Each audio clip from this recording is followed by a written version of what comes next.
السلام علیکم پیارے ناظرین، آج ہم نماز کے بارے میں پڑھیں گے۔ نماز دین اسلام کے فرائض میں سب سے اہم فریضہ ہے۔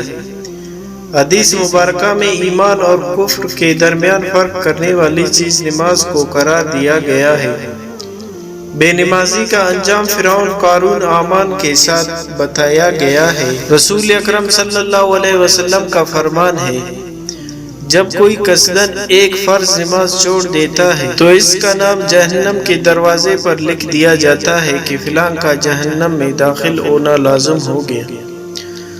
رسول اللہ صلی اللہ علیہ وسلم کا فرمان ہے، اللہ تعالیٰ صحت کی حالت میں نماز چھوڑنے والے کی طرف نہ نظر رحمت فرمائے گا اور نہ اس کو پاک کرے گا، اور اس کے لیے دردناک عذاب ہے، مگر یہ ہے کہ وہ اللہ کی بارگاہ میں حاضر ہو کر توبہ کرے تو اللہ تعالیٰ اس کی توبہ قبول فرمائے گا۔ آج ہمارا المیہ کیا ہے؟ کیا آج ہم اپنے آپ کو اور اپنے گھر والوں کو نماز پڑھنے کی تلقین کرتے ہیں؟ کیا ہم عیال الصلاح کی آواز سن کر اپنے کاروبار کو بند کر کے مسجد کی طرف نماز کی ادائیگی کے لیے جاتے ہیں؟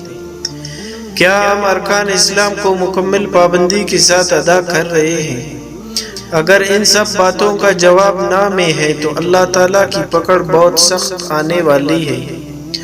آج ہمارے پاس دنیا کے کام کاج کے لیے وقت ہے، لیکن جس خالق نے ہمیں پیدا کیا اور ہماری روزی کا بندوبست کیا، اس کے آگے سر جھکانے کا ٹائم نہیں۔ میرے عزیزوں، نماز کی پابندی لازمی کریں۔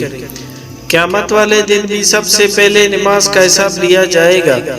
اگر ہم 5 وقت کی نمازی ہوں گے تو ہم کامیاب قرار پائیں گے، اور اگر ہم نے نماز سے منہ موڑا ہوگا تو اللہ تعالیٰ قیامت والے دن ہم سے منہ موڑ لے گا۔ اللہ تعالیٰ سے دعا ہے کہ وہ ہمیں نماز پڑھنے کی ہمت اور توفیق عطا فرمائے اور ہماری آنے والے نسلوں کو بھی نماز کا پابند بنائے۔ آمین۔